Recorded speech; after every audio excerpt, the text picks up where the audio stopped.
Hi, Jen. Hi, Barb. Hello. Fun. What fun. Look at us. Hey, guys. How you doing? Good. Fantastic. Oh, my favorite women. Oh my God, this is fun. I wish we were doing this with over coffee or something, but here we are. Better late than never is my motto, Jen. Right. How's your daughter? Well, good. So she just found out she got into graduate school at Austin, which is her top choice right now. This is my daughter who got accepted to Berkeley Law School with a scholarship prior to the pandemic. Went all the way, sold everything, moved across country, and then found out that Berkeley Law School wasn't going to be in person. And she just didn't feel that was a very good fit for her on the other side of the country, just sitting in a rented apartment. Yeah. So she wound up deciding to defer that. And she, it's kind of crazy, but she has, in the past year, it's been a time of reevaluation and all kinds of big things. And she's decided that she would rather go to school in social work. So, Wow. Wow. yeah, yep, that's what. Man, the pandemic has made so many shifts. That's really a bummer. What a big adventure that was to get all the way out there and have those plans and have a scholarship and Yeah, and the crazy thing for me is that I actually think I think that this she'll be better suited here. But she was going to go to law school so she could do work with disadvantaged people in nonprofit law, and but I think that really what she wanted to do was help people, and I think she's realized that. If you do nonprofit law, you're kind of far removed from the people that you help. And I think she's wise to think if she wants to feel the benefits of her work, that she'll have. I think it'll be easier to realize that in a social work setting, a counseling setting. yeah, well, a lot of us don't figure that out until we've already. I mean, you've got a plan in motion. It really takes a lot of courage to step back. And Yeah, and I think there was for a lot of time I think part of the reason she went to law, or she would say she went to law school initially, was because she was very much tuned in with this idea about what other people think is success, and to get into Berkeley Law School, the toughest law school in the country, was a big deal. But I didn't think it was going to make her happy, but I didn't say anything because she's my kid and she's got to figure it out for herself. So anyhow, she just found out today. She applied to, I think, 6 graduate schools, and she heard from 5 of them. 4 of them accepted her. Her original top choice did not accept her. So Austin is her second choice. So her top choice at the moment. all right. I said, what's wrong with those people? They don't know what they're missing, but that's okay. Well, that's the way it is. Oftentimes, Matt didn't get into his top 3 colleges. Of course, he shot really high. He had some pretty Right. high standards. He got into his 4th, had a great scholarship, and was probably the best thing that could have happened to him. Yep, I think that's true. So in other words, it all works out. It works out in the end. You make do, right? Well, and sometimes it's not even making do, but and you know this, I've heard you say, we don't always know what it is we want. Oh my God, that's exactly what I want to talk about today. I know. So there we go. So Jen, I'm going to wait just for a few more minutes because again, we had 6 people sign up, and awesome. so we'll see who's going to join. But if we can just visit for a few minutes, and then if not, I'll do a little introduction, and then we'll get going. I have to inject that as you're explaining how your daughter made these choices, and Barb, you're talking about your son and how that worked out. I was in a conversation with a young girl that I started coaching yesterday. She's 16 years old. And it's the first time I've coached a girl that age. And I feel like I'm so out of touch with teen girls. And I thought I was going to really be seen as like this old, out of touch, you know, Mm, someone who thinks that they know, like second mom, maybe second mom. mm. Anyways, we get into conversation and I'm asking her what it is that she's envisioning for her life. Because that's part of what mom was hoping I could do with her too, is just have her see bigger picture because school's not going great. She hates virtual learning, blah, blah, blah. And so this was funny because this is where I feel like I got to really be careful when I work with kids because it's confidential, just like any other client. But I also know mom, and I don't want to step on any toes. But we get into this. Okay, so what do you see for your big picture? Fast forward 2 years from now, you're graduated. What do you want to do? Well, I'm going to this college, and I'm going to get this degree. And I'm like, oh, that sounds really good. I said, is that something you want to do? And she said, no, that's what my mom wants me to do. Yeah. And so what am I gonna say? I was like, well, is that what you really want? Well, I don't really know, but that's what my mom wants for me. So I think that's what I'm gonna do. And it's 2 years away. So she may just change her mind, but I wonder, that's who I was. I just did something because I thought that's what I should do. And next thing you know, I'm like 10, 12 years later, figuring out that really wasn't my life path. I do think that that's one of the best things about prime time for women, because I do think this phase of life is a little bit like already made all those mistakes. And Yeah, you get a we're do-over or something like that's what we're going to talk about today. I'm so excited about this topic because at first blush, when you look at, well, the courage to live, like, okay, well, what does that really mean? But I can't wait for us to get into this. Okay, I left my tea in the other room. I'm going to go get my tea and then we'll get started. I'll be right back. Do my vodka here. Ah, I just have my La Croix. Nothing in it. It's just water, but it's in my Smithwick's ale glass. Uh-huh. I don't know if that is backwards. I didn't know this until I was, this great thing about the virtual world is on St. Patty's Day, I discovered that the tourism department for the country of Ireland was hosting this live virtual party. They were going to stream live from these 3 different iconic bars in Ireland, all this like iconic Irish stuff. So like I could really be there. And I said, You're right. yeah, it's a great time for a party in my group. Why don't we just have a party? We'll just hang out for an hour. And then if you want to watch more, you can, but we can listen to the music. It's like we're really there. And so one of the women that was joining me is Irish. She had been to Ireland and she kept talking about, she had this Smithwick's ale. And then the other day I went into my cupboard to get a glass of water and there it was. Look, I've had it all along, but I didn't know it was an iconic Irish beer, I guess. Right? So anyways, this is my virtual Irish experience, like living vicariously by drinking it like that. How you doing? I'm good. Yeah, I was talking to Bernadette earlier today. It's the end of the semester at Shepherd University, and I'm a clinical educator in nursing. And so this has been a really crazy semester. And I actually have, even though I don't do the didactic part, I have 26 students under me that I have to place at the, well, the class is population health. So I'm placing them like at the health department. And so of course, this semester they were at the school, they were at Shenandoah.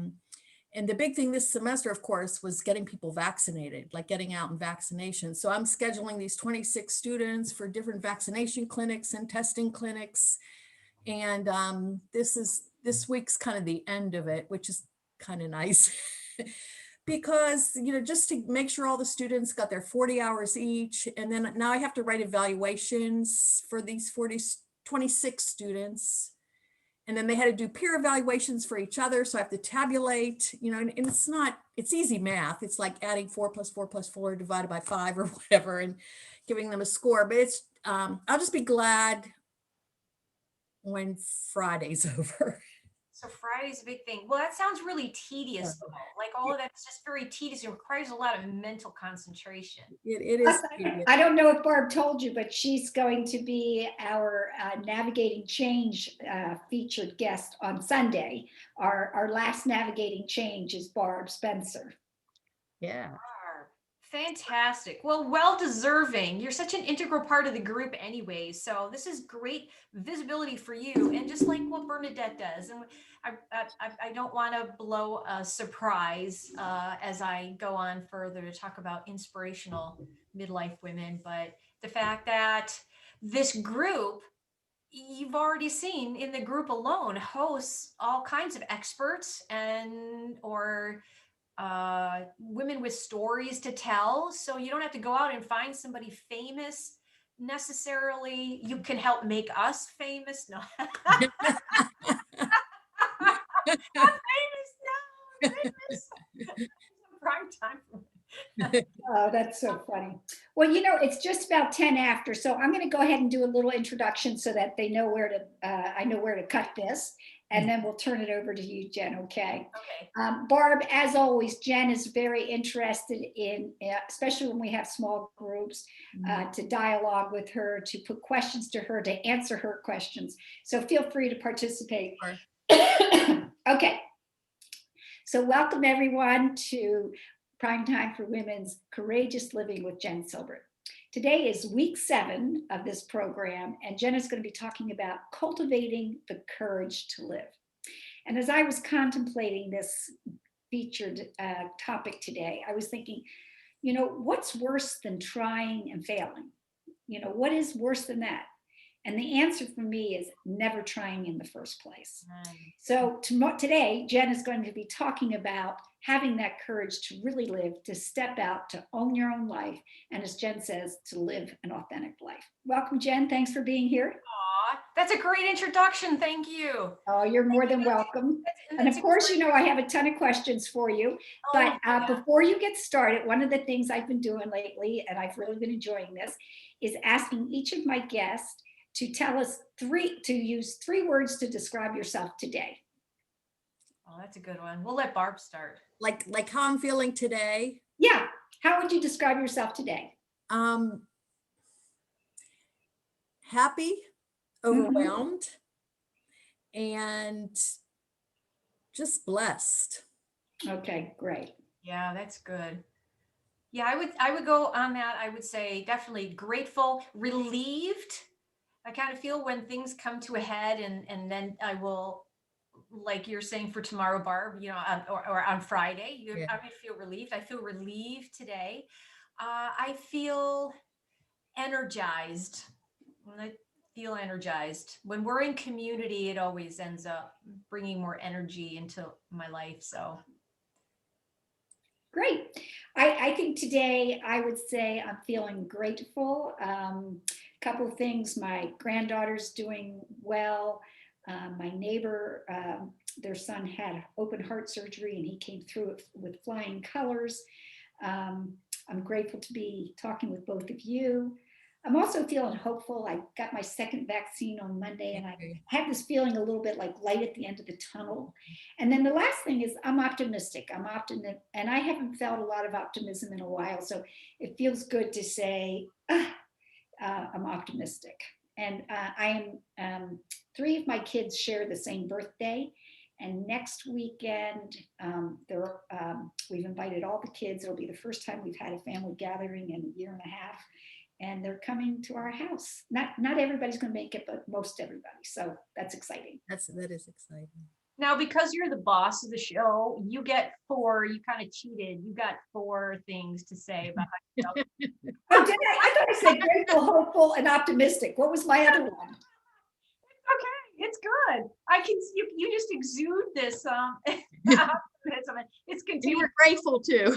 Okay, grateful, hopeful, and optimistic. I wrote down my 3, so I don't know what else I said, but you know me, I go talk and talk and talk.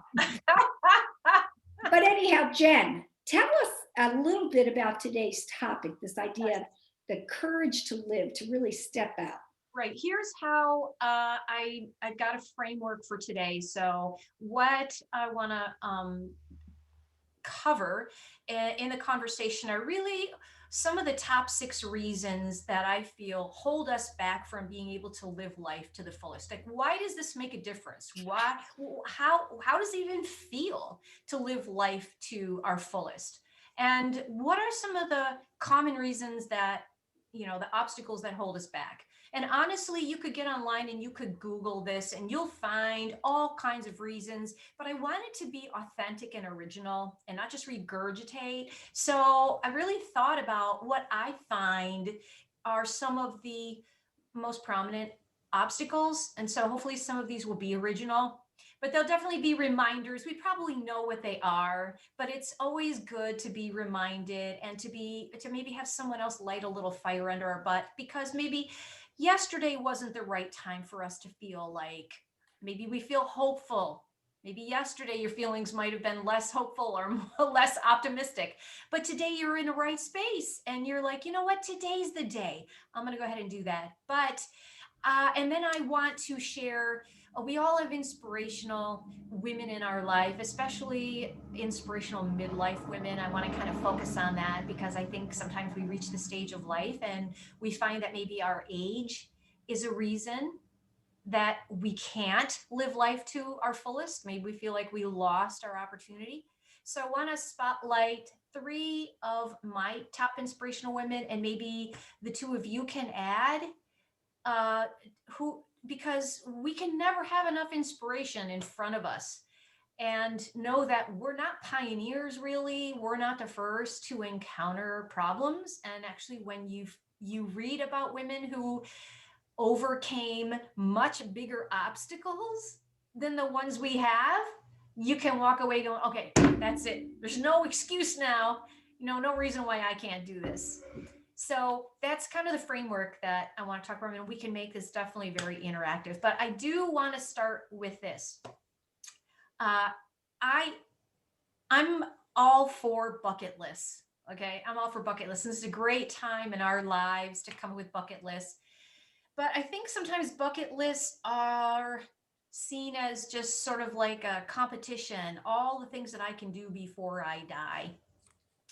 And I am creating a bucket list that is much more pragmatic and much more realistic and designed to not just have me get like this adrenaline rush of like, whoa, I dared to do something adventurous, but also to come up with ideas for how I can just feel an element of fulfillment, how I can connect and make an impact in the world, because really, I think that is a wonderful way to live life to its fullest, is making an impact in the world.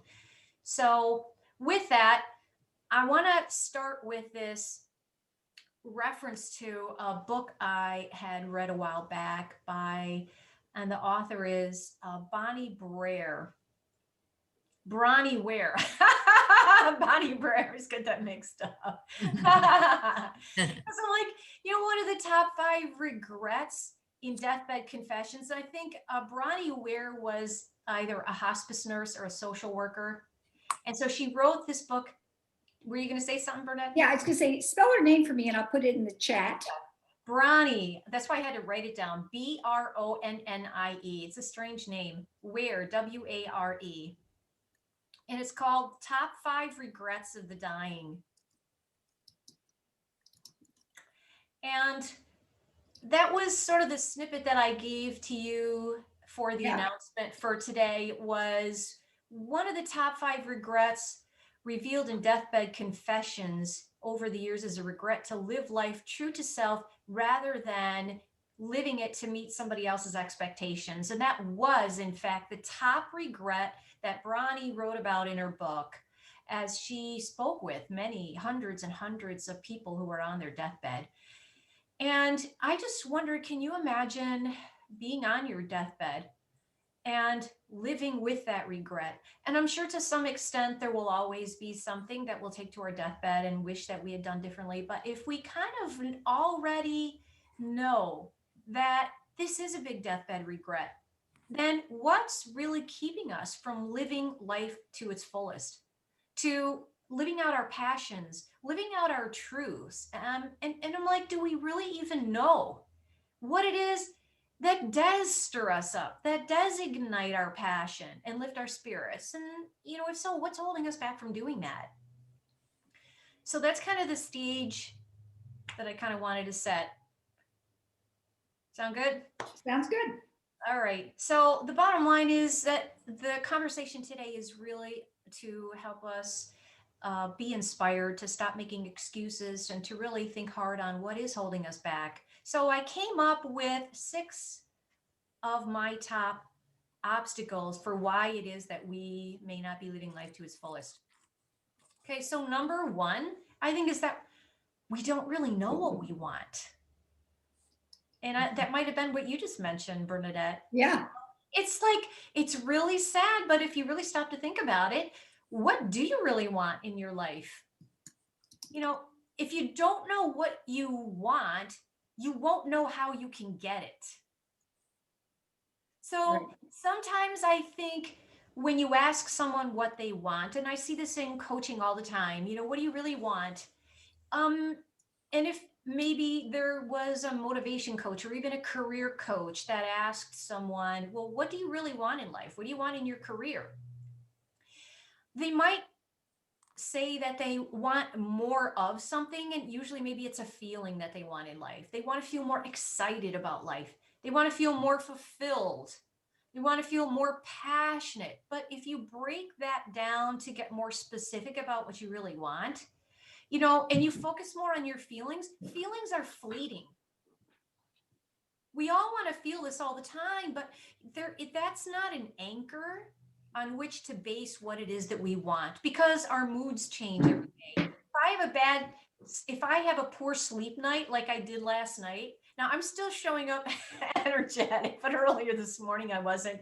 So earlier this morning, I'm not maybe feeling as positive about what it is that I want to get, because I'm relying a little bit on my feeling. But so this is where someone might bring into the conversation creating SMART goals, because SMART goals are specific, they're measurable, they're actionable, they're realistic, and all of that. So we want to kind of get to the very basic foundation when it comes to wanting to live life to its fullest. And that is, what do you want? So I think that's one of the top obstacles. Can I ask you, at what point in your life you knew what you wanted? Well, I feel like I'm always going back to my cancer diagnosis. I'm feeling like that was my wake-up call. And I think that maybe that's what happens when someone really knows what they want now. But I know that a lot of people know what they want early on in life. But until you have experiential experiences, until you've experienced setbacks that really challenge that, like maybe you think this is what you want and you're going for it, and then you have a setback and you're like, oh, maybe that isn't really what I want. I guess the reason I asked that question is because I think I always knew that I wanted to be a mother, a wife and a mother. I always knew that I wanted to be that. I think I always wanted to have a little career, and I did that with speech and language pathology. But I have to say, I actually like that there's not this clear goal right in front of me now, because I think I'm open to possibilities that as a young woman, it was like, nope, I got to do this, And so sometimes, I don't know, Jen, if this is making sense, but it's really great to have a goal because it motivates you, but also being open to possibilities, especially in this phase of life, means I'm not limited by the self expectations that I sometimes used to block myself into. Well, I wanted to follow up on that too, and not just have goals and expectations for life and not get so caught up in those long-term goals, which we should certainly have. That's all part of the SMART goal. What's your long-term goal? And then break it up into little steps. But sometimes you have to take advantage of opportunities you have before you. Now, you were talking about the girl you're seeing. And so I went to school. I was a biology major. I was going to be a doctor because I thought I wanted to be a doctor. And that's what my mother told me I should be. You should be a doctor. So went to school, I was pre-med. After 1.5 semesters of studying biology and seeing all those other pre-med students and seeing that they were not having a life, I thought, I don't want to do this for the next 10 years of my life. So I didn't know what I wanted to do.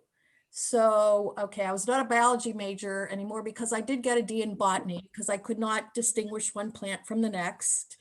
Thank So God you're not a plant doctor. I know. I love plants, I do well, but I couldn't forage or anything. In any case, so then I was going to be a German major because I thought that was kind of cool and I wanted to travel, but couldn't speak German to save my life, even though I have a German minor. I switched my major again.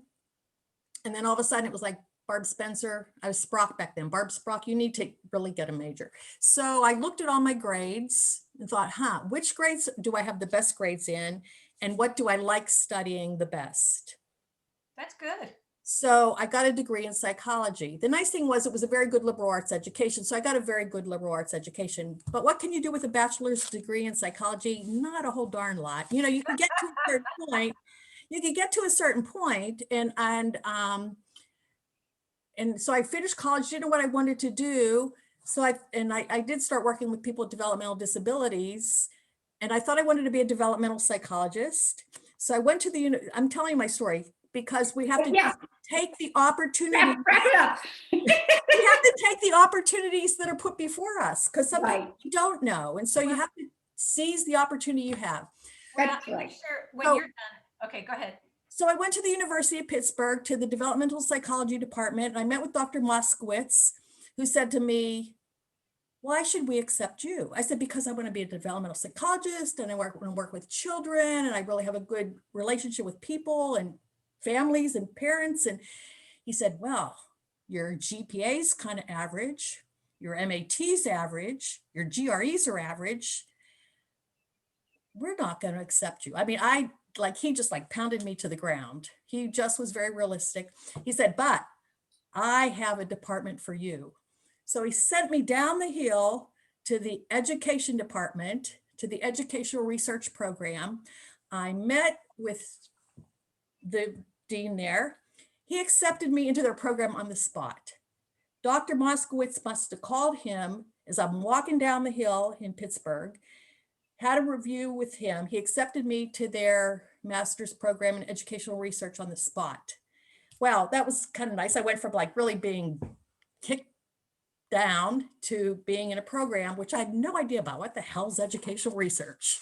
Well, I'll tell you what, Barb, I think that's a great story, and it's going to see how that pulls into the other 6 things that hold us back. So far, holding us back is not knowing what we wanted to do, but for you, that had a happy ending. Jen, what were some of the other things that hold us back? Sure, I'll keep going with that, but just to share very quickly an example of how not really knowing or maybe looking for just a feeling and wanting to pursue that feeling of, well, I want more excitement. I want some more adventure. Isn't that the basis for a lot of midlife crises where people up and just do foolish things and they walk away from their marriages, they walk away from their families, they walk away from their job because they feel they've gotten stuck in this space. And they feel the only solution is to do something dramatically different. Now, that doesn't necessarily mean they're going down a path of or that they know really what they want. They're focused on, that feeling. I just want more. They're focused on what they don't want. Yeah, well, and that's what I was going to say too. That's definitely one way to know what you want is to look at what it is that you don't want. But there are a number of other ways. And one of the things that I love to do with women, and even in prime time, sometimes we have to revisit this, is really getting clear on what our strengths are and what our very fabric is. Because what are your values? Because if you end up going for something that isn't in alignment with your values, you're going to feel that tension that's going to show up, that maybe this seemed like it was a great idea, but once you got into it, it didn't really reflect your values. So let's say if being a helper is an important value and it's one of your strengths. It doesn't mean you know exactly where you might be helping, but you at least know that one of my strengths and one of my passions is that I love to help people. I love to give back. So you still leave wide open the area that you could go into. And just like you said, Bernadette, it might just be you're waiting for that opportunity. And it could be Girls Inc. down the street needs help working with kids in their after school program. And maybe that's so you go in and that's your stepping stone. And Right. maybe you might, and maybe that's what sets you off then into your next future, And action. So, but anyways, that's I think how this all comes together. All excellent points and love, great conversation. I was going to say, Jen, your point about knowing what your strengths are and helping that guide you forward. It's a little bit like Barb's story where the doctor said, Yep. Dr. Maskovich, these aren't your strengths. Welcome to reality. You are not going to get into this program. Okay, Jen. In the moment, we don't appreciate people like that, but I've had that happen to me as well. And these were wise people that knew me better than myself. Isn't that So at crazy? this stage of our life, if we don't know ourselves well enough, then that's one of the things that I would encourage us to do is to take some gap time and get to know yourself a little bit better. So that's a perfect thing to do in prime time. And that's sort of what you do with your clients too, really, is help them, Jen, through your life coaching, is to help them know who they are, right? Right. And so working with this young 16-year-old girl is great because I feel, although it's still a few years until she graduates high school, that's one major transition that you'll be going to. And then the next one will be when you graduate from college. So anytime we're going to encounter these major transitions is a great time to come back and revisit, because I don't have the same likes that I did back when I graduated from high school. And for me, I wanted more adventure.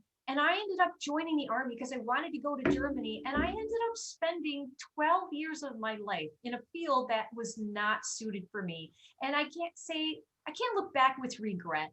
I gained a lot, but if I was wiser at that point and knew myself better, I wouldn't have milked that feeling I wanted, which was just more adrenaline seeking. I want adventure. I want to travel. And I'm still that way, but I don't go off making, decisions that'll impact me that way. So anyways, there you go. Lots of well-rounded thoughts on that. Thank you. Great conversation. Okay. So let's go to number 2. You're afraid to go after what you want. Okay. So maybe you know what you want, but you're afraid to go after it. So I got to thinking about this scenario. Let's go back to high school. I don't know why this came to mind, but I'm thinking about this. I'm thinking about Scott Harris, who I had this huge crush on. I mean, if you go back, remember your first crush, you remember how that felt. You get like butterflies in your tummy whenever you saw your crush, and you start daydreaming about the time that he's going to hold you in his arms and look you in the eyes and coming close for the kiss. And you remember like wanting this so bad, but yet you were too afraid to go ask him to the prom. I mean, that was me. I was afraid to ask him to the prom. And what happened is somebody else asked him to the prom. And so I missed out on my chance. And I don't know if that was my only chance, but next thing you know, this girl was his girlfriend. And I lost out on that opportunity altogether. And there was a time where I looked back and I wondered, what if I would have just said, what if I just been brave enough to just go and ask him to the prom? I wonder what would have come from that. So I know that we all have stories about the one that got away, but how about that impact that you want to make in the world, or that trip you've been wanting to take, or the makeover you've been thinking about doing to just breathe new, fresh life into your midlife? What's stopping you from doing that? I think when we think about, I've heard this expression that sometimes our best life is on the other side of our comfort zone. No one says it's going to be easy to actually take action and go after what it is that we want in life. But we have to imagine what is on the other side and believe that there's more of a reward on the other side than there is sitting here in our comfort zone, if that's one of the reasons why we're afraid to go after what we want. So what are some of the reasons why we're afraid to go after what we want? Sometimes we're afraid because we fear that our spouses don't think that's what we should go after. And we're afraid it will create conflict within the family. That's huge. I think that might be a real big one. So in any case, I think I've kind of overcome that, but it just sometimes I do have that gnawing feeling in my belly, you know. In any case, Yeah. my thought. I think Barb, especially if you're in a long-term committed relationship, you can't change without impacting the people who you live with. And so, you know, any decision we make, there's going to be ramifications. So I think that's a really good one. I agree. I think one of the things that prevents me from going after what I want is maybe a sense of embarrassment, like I should already know that. I've been doing this program for 8 weeks now. 9 weeks, Women, Wine, and Financial Freedom. And if I've taken anything away from these 9 experts, it's that although, you know, my day-to-day finances, I'm good, you know, all my bills get paid and and for 30 years, I was the only one who ever paid a bill. But in terms of knowing about our investment or, you know, bigger financial matters or setting up my business banking, these are like out of my comfort zone. And part of it in learning about it is first just admitting that I don't know. And so I'm saying it out loud here. So that gives me the freedom to go further and find out about it. That's very good. Very good. And on the topic of finances, I think that if what we want might cost money, that we need buy-in maybe from our spouse. And obviously that's a personal decision and that has to come into consideration. But I found that sometimes I imagine my spouse might respond a certain way, and that was why I didn't want to follow up on something. And in fact, he wasn't the one holding me back. It was me. I just never asked. And so that's part of this as well, is that we just don't have the courage to even ask for it because we imagine that the answer will be no, or that it will be disruptive in our relationship. So we don't even bother asking. So for example, there was a time that I came to my husband. I said, you know what? I just really want to, I'm not sure if it was that I wanted to make a solo trip overseas by myself or that I wanted to invest more money into my business. It was one of those. It was 3 years ago or so. And I had a come into Jesus moment. And I remember just said, you know what? I just want to do this. I just want to do this. And I asked him, and he said, yeah, fine, go for it. I'm like, what? Really? He goes, yeah, I don't have any problem with that. And I'm like, I dwelled on that for a long time thinking, I cannot believe that I may be depriving myself of doing more than I might be able to, because my husband's very cooperative. Now, not all husbands will be that cooperative. It depends on the situation, but I was the one holding myself back. Good point.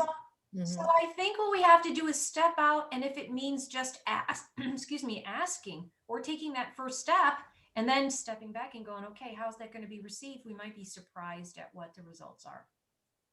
So there's one. All right. So that's the first 2. What's the third one, Jen? The third one is you don't have a plan.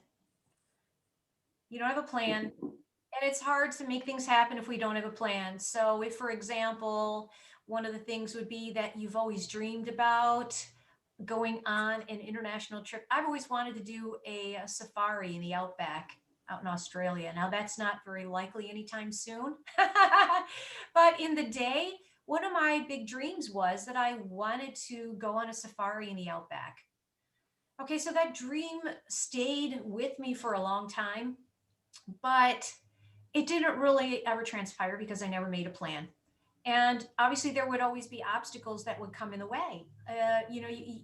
You can dream all you want, but if you don't make the plan, you don't get to see what kind of obstacles are going to be in the way. And there's all kinds of logistics to make something that big happen. And it all takes work, but it's doable if I come up with at least a framework. How much money is this going to cost me? What's the best time of year to travel to Australia? Who would be some reliable guides that I could hire? There's just a lot of homework and it's work. But if you really want to follow your dream or your passion, if that helps you to live life to its fullest, then maybe just have a plan. And maybe it's something smaller, but maybe it still requires you scheduling it into your calendar. Okay? Maybe it's something as simple as remembering to send a gift to someone. I'm bringing it down to a really small level because these are sometimes just these small obstacles that keep me from following through on something that's going to make me feel really good. And um, and it might be that I just need to contact somebody to get their address. Then I need to just go to the post office and get the stamps, whatever. There's just a couple little steps, but each of those little obstacles prevent me from making that happen. And then I end up living with a regret. Oh man, I meant to do that and I just didn't. I sometimes will, well, lots of times I make a list of things I need to do that day. And if I, and sometimes I'll put on there like, do my jigsaw puzzle, which I'm working on this really gigantic jigsaw puzzle, which I love to do. But I have to do it in order. So if I put the toughest things at the top, it's more motivating so I can get down to my work on my jigsaw puzzle. That's like reward. That's my reward. That's absolutely, it's like, but then I have to set a timer on my phone because I could get so totally absorbed in that. But Jen, I think you're right. If there's a plan, especially if I've taken the time to write it down, it's much more likely to happen than if I don't. I mean, that sounds so simple. And like I said, I'm taking it down to a really basic, simple thing because that is a real example for me over the years of regrets I ended up living with that I might even take. Who knows? I take this to my deathbed. And it's that I didn't reconnect with someone that I really meant to. I really wanted to thank them properly by sending them a card or sending them a special gift. And I didn't have a plan, which meant that I just went about my daily routine and I never factored in time for special things like that. And so it never happened. So, but on that note, I still do have doing a safari in the outback in Australia on my dream bucket list. So you'll have to let us know when you get the plan. Part of the plan is which friends do you want join you? Exactly. So I know some friends that want you to do all the planning, but they will gladly show up. Oh yeah. For real. But I'm a good event planner, so I do make those happen, but it takes a lot of work. Actually, I plan to say, Barb. Okay, I'm ready. I'm on it. You're on it? Okay. I am a great traveler, let me tell you. Yes. Awesome. I can't wait to travel. Okay, so here we are, number 4. You don't know what it feels. Back on target. What's that? Back on target. Okay, number 4. Okay, number 4 is you don't know what it actually feels like to live out your passion and live out your dreams. So you really don't know what you're missing. So So what is number 4? You don't know what you're missing. I'm writing these down in the chat.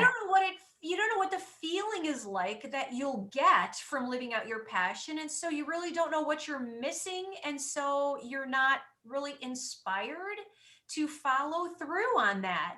Now, that's something I've thought of is if you go back in your history of experiences and you look back at a time when you felt like you were really fulfilled and you felt this excitement and joy, if that is something that makes you feel like you're living out your passion, and it is, you're feeling fulfilled, life satisfaction, you feel joy, contentment, go back to a time, or let's say you have something on your radar that you really like to do, but maybe you're not really inspired to make that happen because you don't know what it feels like. I say, well, go back to a time when you really felt that feeling of satisfaction when you had those feelings, you did something what examples could those be?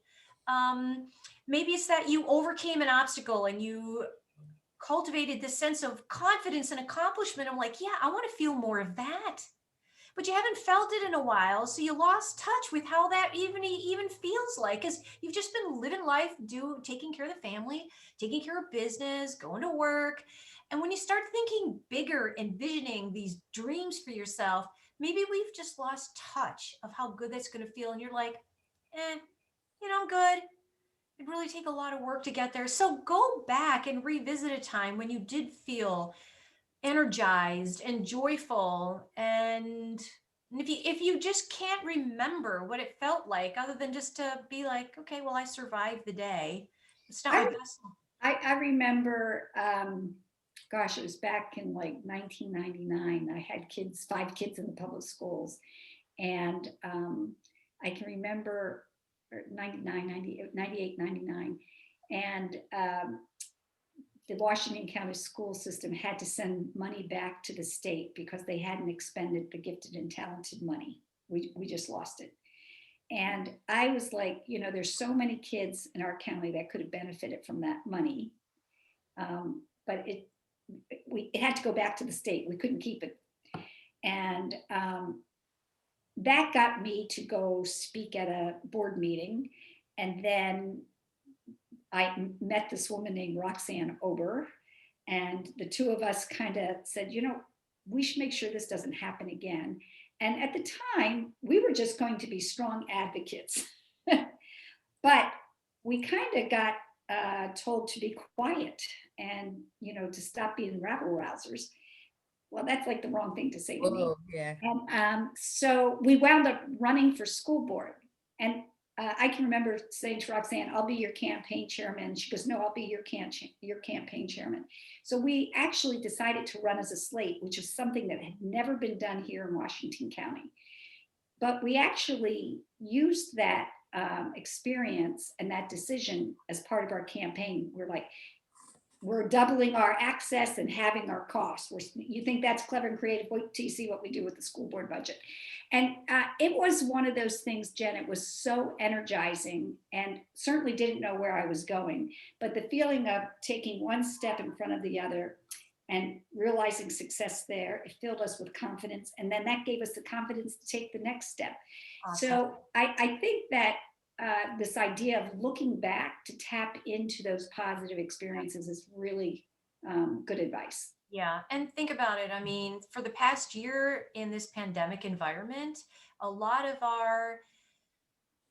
just by default, a lot of our opportunities have been squelched. A lot of the energy we get from connection has faded. And I already see signs of some people finding that they've gotten very comfortable living in a virtual world, and that it takes a lot of energy to get back and reconnect. And I think how sad that will be if we sit with that comfort and miss out on things that will maybe require more creativity. But hey, we can't just get so comfortable that we realize, extended family gatherings were a lot of work before. It's been kind of nice to not have to deal with my brother who always happens to bring in politics.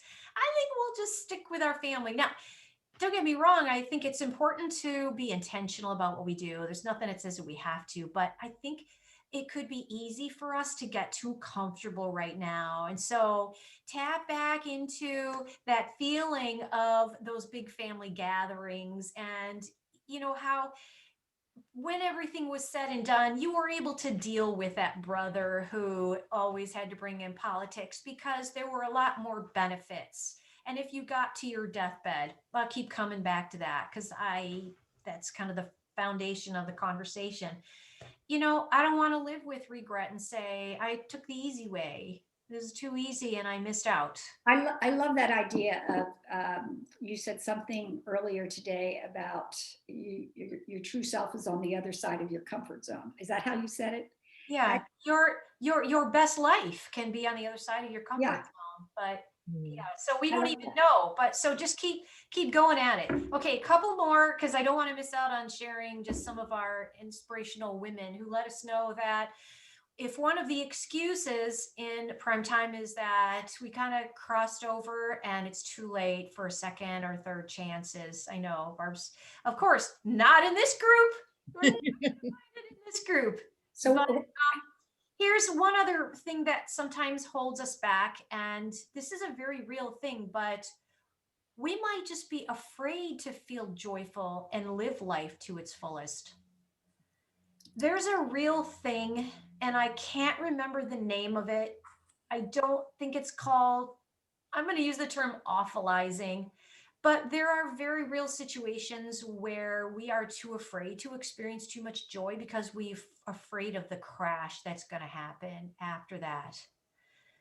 And so if you get too happy, it's like being a manic and getting on that high and you're like, okay, this isn't going to last now. Wait a minute, something bad is going to happen. It's right around the corner. And so you pull back from feeling those feelings. I know there's a clinical catastrophizing is one of the words they use to describe that. That Catastrophizing is That's it. catastrophizing. yeah, it's the Catastrophizing. idea that It's a very real thing. And it's a really sad that that could be, that's a real fear. And that will take some work. You know, we got to kind of work with someone to deal with that fear, whether it's a therapist, whether it's a coach to deal with that. If that's one of the excuses we might have for holding us back, but it is a very real reason why we're afraid to feel that joy. So, and there could be very real reasons if you've experienced deep grief and loss and trauma. You might be afraid to find joy. You might feel like you're betraying someone who passed away. And in this climate, I think we might find ourselves afraid to feel too much joy because we feel it's disrespectful to all the families that have lost someone during COVID. And it's so pervasive that almost all of us have could possibly be feeling that, but we can't. This is not an apples to apples thing, but one example that comes to mind is when I met my husband, I discovered that he was allergic to shellfish. And for the longest time, I didn't feel I should eat shellfish. And I loved eating shrimp scampi. I loved eating scallops, you know. And if we went out to eat, I would just not do it because I feel like I was disrespecting him. And again, it's not apples to apples at all, but we get those feelings like we shouldn't do this because we're going to be disrespectful or we're going to be what? insensitive. Insensitive.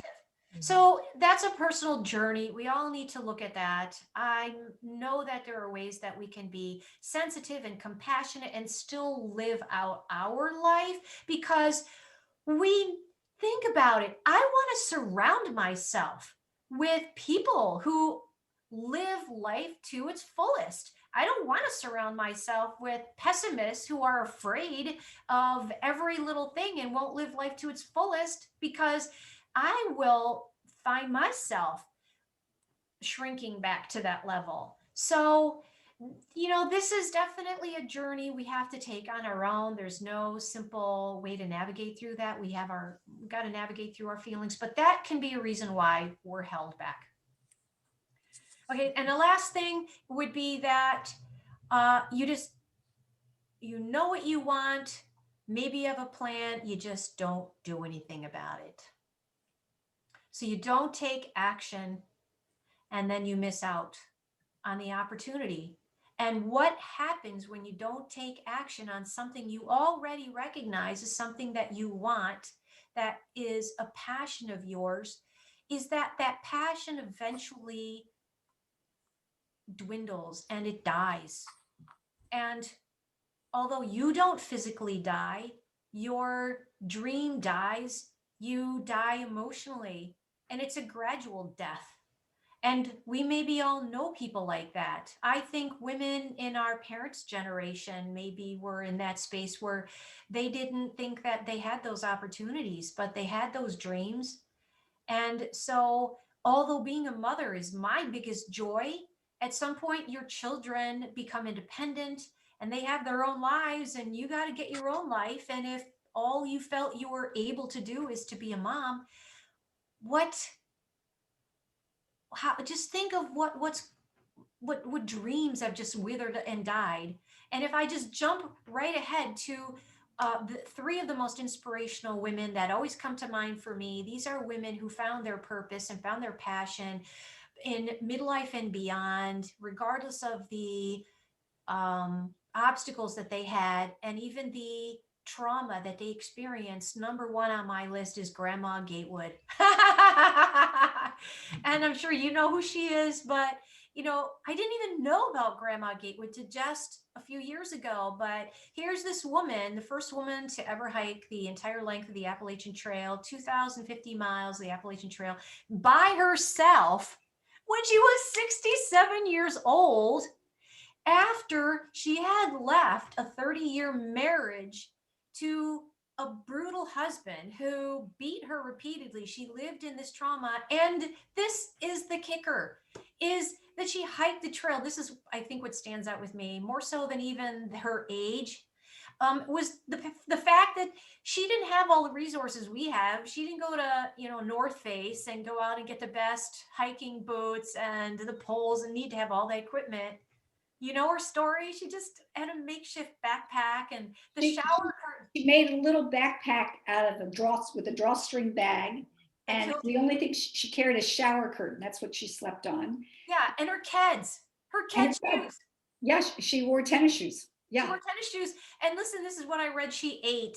She ate canned Vienna sausages, raisins and peanuts, plus greens that she found on the trail and any meals that she got offered by strangers.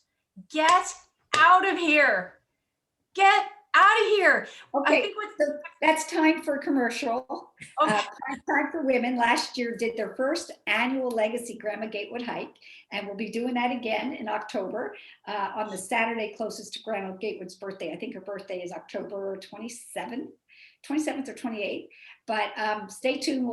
We'll be posting more about that. But thanks for that lead-in, Jen. Good. I didn't even know, but it was partially the Grandma Gatewood hike that you did that really brought this home to me, because I can't tell you how many times I have gone out on a hike and I was out with my husband. It was unexpected. And he's like, well, why don't we go a little bit further? And I stepped back and I said, wait a minute, I got to have my backpack. I got to go get my compass. I want to be a prepared hiker, right? Because we're always the accidental hikers. And I thought about Grandma Gatewood and I'm like, I can do this. There's no excuses. And that's what resonates with me. And that's what I want to, as we're coming to an end, is to leave us with are these stories of women who've managed to overcome. You're never too old.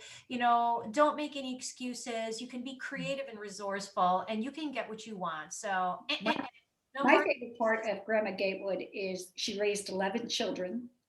And in the midst of this incredibly, she was in the hospital multiple times with broken bones and internal damage from her husband beating her. And when the first time she hiked, and she went on to hike the Appalachian Trail 2 more times by herself. Amazing. Yeah, it's pretty amazing. But when somebody asked her, well, isn't this just so hard? She goes, nah, not compared to what I've been through. So there you go. That's the thing. And she was certainly a survivor, but if she could do it, we can do this. What an inspiration. And then another one that I find was Maya Angelou. And I swear she is it's what a loss as well, losing Maya. But when you look back here's this young girl, and at 8 years old, she's sexually abused and raped by her mother's boyfriend. And she tells her brother, who tells the authorities, and then they find the rapist. He's found guilty. He's jailed. About 4 days after he gets out, he's killed. And she thinks that she murdered him. She thought her voice killed him. She literally thought she killed the man. And she became mute for about 5 years, I think. It may have been even a little bit longer than that. But she wouldn't talk at all. for all that time. Now, she went on to become a very accomplished dancer and artist and playwright, but it really wasn't until her prime that she used that voice. Oh my God, I get chills and I just get goosebumps. I think about, when she spoke at Bill Clinton's inauguration and she read that poem. And this woman, just through all that she had been through, was just this picture of strength and grace and wisdom and inspiration. But um, the in 1995, she did an interview and she said this, which I think gives us all inspiration to use our voice for good in the world. We all have stories to tell. And she said, I wrote about my experiences because I thought that too many people tell young folks, I never did anything wrong. Who, me? We don't want to share the things that we did wrong. I got no skeletons in my closet. And then they lie like that. And then young people find themselves in situations where they do something wrong. And they think, dang, I must be a pretty bad person because my mom or dad never did anything wrong. And then they can't forgive themselves and go on with their lives. So there's a reason why it's important to have courage to be vulnerable and share the places where maybe things didn't go so well for us and we screwed up. We did something wrong. And I think that's why she's such great inspiration today, to be vulnerable, speak our stories. And then the last one is Corrie Ten Boone. If you know, I think Corrie Ten Boom, she's the picture of courage and defiance and faith. Her story of faith is really what resonates. But Corrie was born in the Netherlands to a watchmaker, but she and her family were really instrumental in saving many Jews during the Holocaust. And eventually they were caught and they were all taken to a concentration camp where eventually she lost all of her family, but she survived. And she was the inspiration behind the book and the movie called The Hiding. If you've ever seen that, yes. But the story that really resonated was the story of forgiveness that she found when she eventually hooked up, because she became a public speaker. She traveled around the world to share her story of survival and forgiveness and faith. And eventually she met up with one of the Gestapo officers who held her, and he approached her and she confronted this man who literally killed members of her family. And it was only through supernatural power that she was able to forgive. But this woman had an impact well into her prime and beyond, where she could share her story of trauma and forgiveness and make such an impact. So she's been one of my inspirations as well. Jen, I just wanted you to know that I shared all of those women in our chat. So if other people come to watch this in the future, they will maybe read those suggestions and pick up those books and be inspired as well. Thank you so much. Excellent. Okay, so if you have any other inspiration, any stories, I'm sure you do. I'm sure we could just get online, but I think I'll leave it with this. There was a tweet that was posted on this major media site a while back. It was about a year ago, from a primetime mom who said, at the end of 2020, instead of these 30 under 30 and next gen list, can you please profile middle-aged women who just got their big breaks? Because I want to read about a mother of two who just published her first novel, or a director who just released her first studio feature in her late 40s, because that's the list that we want. And the Twitter universe just went wild. And then all these stories started coming in of all these primetime women who well into their 40s, 50s, 60s, 70s all pursued their dreams and made them come true. So that's really when we find ourselves doubting our potential and making excuses for why we can't do something. There's plenty of inspiration out there. We just have to go find it. So, well, I'm so glad your stories are inspiring. So thanks, Jen. Barb, what were you going to say? Oh, I was going to say too, there are so many women, I think, really closer and personal in our lives that are like that. I mean, I can think of my friend, Mimi Sakur. She's a nurse practitioner. She didn't get her doctorate degree in nursing until she was 62. 62. She did her first bodybuilding competition when she was 62. She published her first book when she was 64. I mean, I know her. I'm sure we all know women who have done that later in life. And that's really what Prime Time for Women's mission is, to celebrate, connect, and empower other women to follow in those footsteps. So, yes, and before you go on, I know I'm interrupting you because you're going to wrap this up, but this was the surprise. I really do have to bring it back to you, Bernadette, because we talk about inspiration, talk about a primetime woman finding a space to be able to empower other primetime women, to be able to live their best life, pursue their dreams, know that anything is possible. I just have to give a shout out to you because, number one, just opportunity for this platform, the risk that you have taken, you still don't know what's on the other side.